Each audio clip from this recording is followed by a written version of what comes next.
सुनाओ, बड़ी वाली चली गई और हमहू चली आई। काहे? उस घर में सासू मैया बहुत लड़ती है और बहुत पाखंडनी है, पाखंड को बहुत मानती है मैया। मैं उस घर में नहीं जाऊंगी। और बड़ी वाली दीदी वो भी चली गई, इसलिए हमसे भी लड़ाई उन्होंने की और हमने लड़ाई तो नहीं की मैया, लेकिन घर चली आई। दीदी रूठ गई, मायके चली गई, दीदी रूठ गई, मायके चली गई।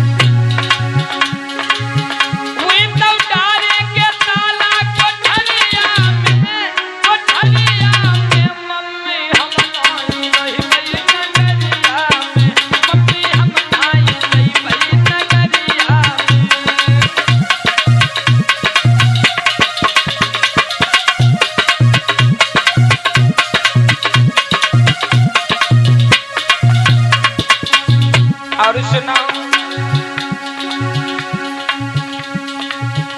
अरे रोज रोज सासू मेरी मंगवावे,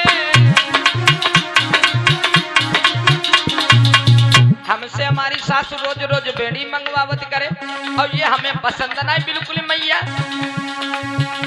अरे रोज रोज सासू बेड़ी मंगवावे,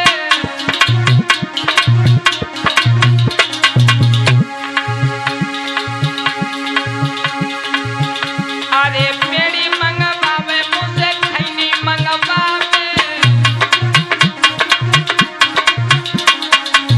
मैया किस्मत फूट गई, किस्मत फूट गई, मायके चली गई, किस्मत फूट गई, मायके चली गई। हुई तो डारे के ताला कोठरिया में मम्मी हम आई रही बई नगरिया में, मम्मी हम आई रही बई ससुररिया में।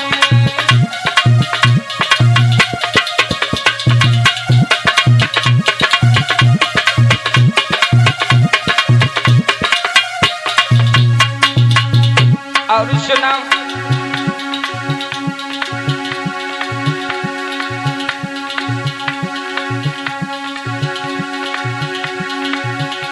अरे रोज रोज सासू हमका फंसवावे,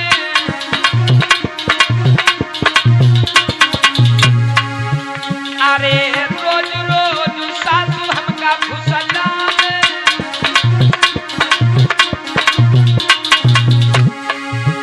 अरे हमका फुसलावे, गोबर पूजवावे। हमने सोच लिया है, हमने सोच ली,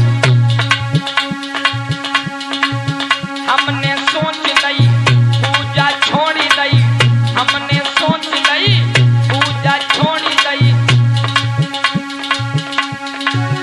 हमको डाली रही अंधियरिया में, अंधियरिया में मम्मी हम आई गई बई ससुररिया में।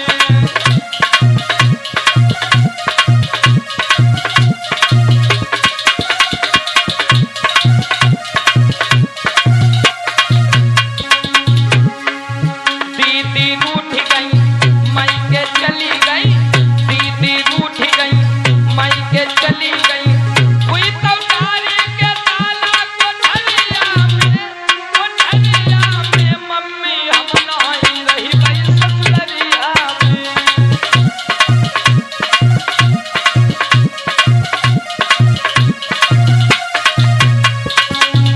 और क्या कहने लगी,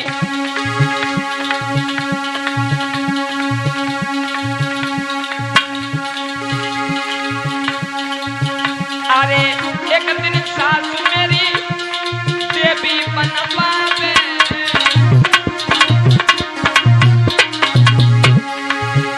अरे देवी बनवावे, हाय देवी बनवावे।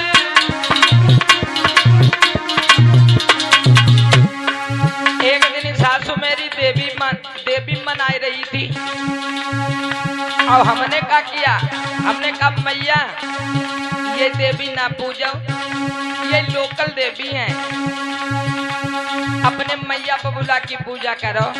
तो सासू मैया हमारी नाराज हो गई मैया, और उनने करो का, अरे एक दिन सासू मेरी देवी मनावे,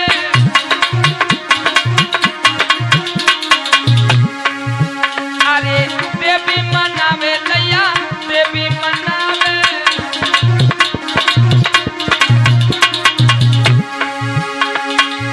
लोटा फेंक गई, उनने क्या करो, जब हमने मना करो तो लोटे ही फेंक दई।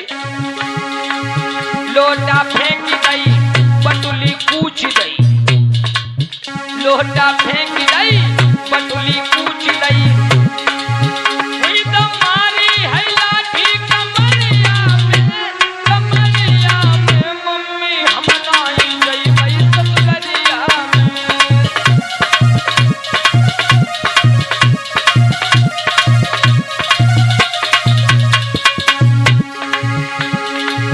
दीदी उठ गई मायके चली गई, दीदी उठ गई मायके चली गई। हुई तो डारी के ताला कोठरिया में मम्मी हम आई रही गई ससुरिया में।